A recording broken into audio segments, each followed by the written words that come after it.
Hey everyone! Today, we're going to talk about a really fascinating part of history, the middle period of the 100 Years' War.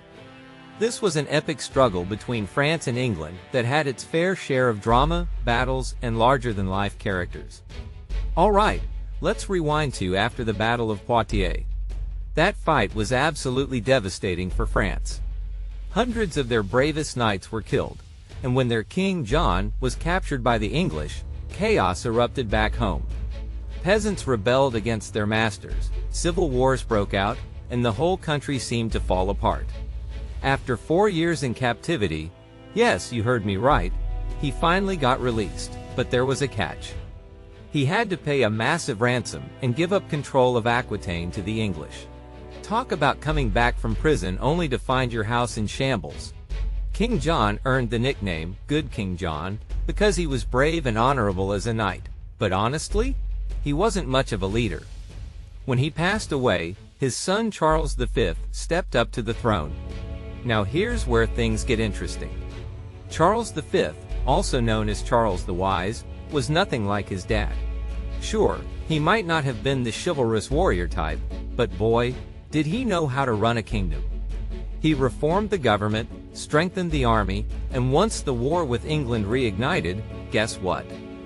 France started winning again.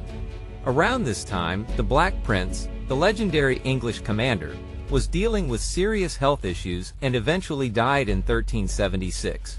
The following year, Edward III, the aging English king, passed away too. Suddenly, young Richard II, just 12 years old, became King of England. With internal troubles brewing at home, the English couldn't keep up the same level of intensity they'd shown before. Meanwhile, over in France, Charles V found himself a secret weapon, Bertrand du Guesclin.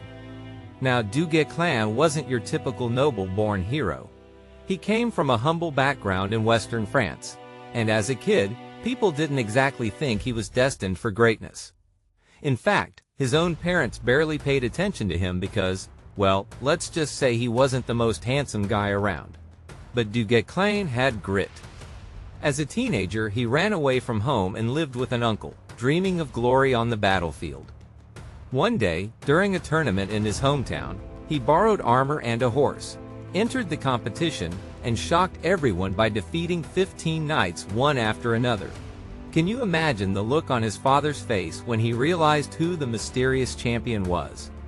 Du Guesclin quickly made a name for himself as a skilled fighter and strategist.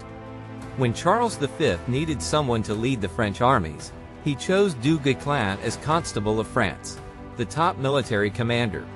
At first, du Guesclin hesitated, saying he wasn't high-born enough to command nobles. But Charles reassured him, basically saying, "You've got this. Everyone will listen to you."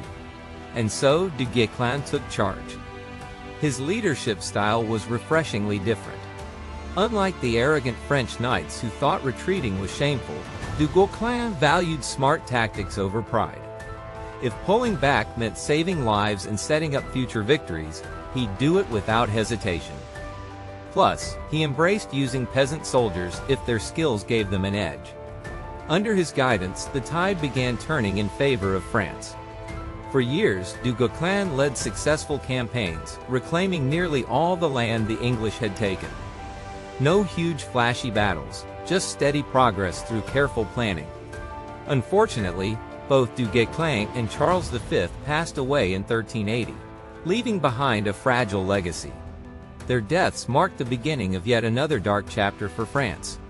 The new king, Charles VI, grew up to be mentally unstable, while his uncles and advisors fought bitterly for power. Soon, murder and civil war plunged the nation into chaos once more. Meanwhile, across the Channel, England crowned a new king, Henry V. Young, ambitious, and eager for glory, Henry decided it was time to revive the old claim to the French throne. With the French nobility busy tearing each other apart, he saw his chance. In 1415, Henry landed in France with an army and reignited the conflict.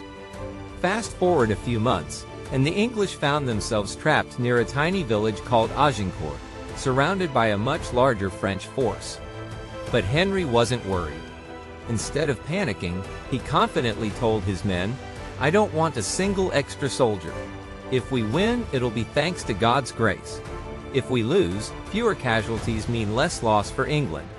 To protect his archers, he ordered each man to carry sharpened stakes, which they planted in the ground to fend off charging cavalry. Most of his troops were equipped with longbows, while the French relied heavily on armored knights. Here's the kicker: those knights actually dismounted and tried to march toward the English lines, on foot no less. The problem? It had rained recently and the field was muddy. Every step turned into a slog as they sank knee-deep into muck. The result? Another crushing victory for the English.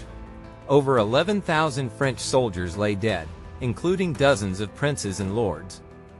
Back in England, people celebrated the triumph with songs praising their bowmen and King Henry. For the third time, the English proved victorious in a major battle, echoing earlier wins at Crécy and Poitiers.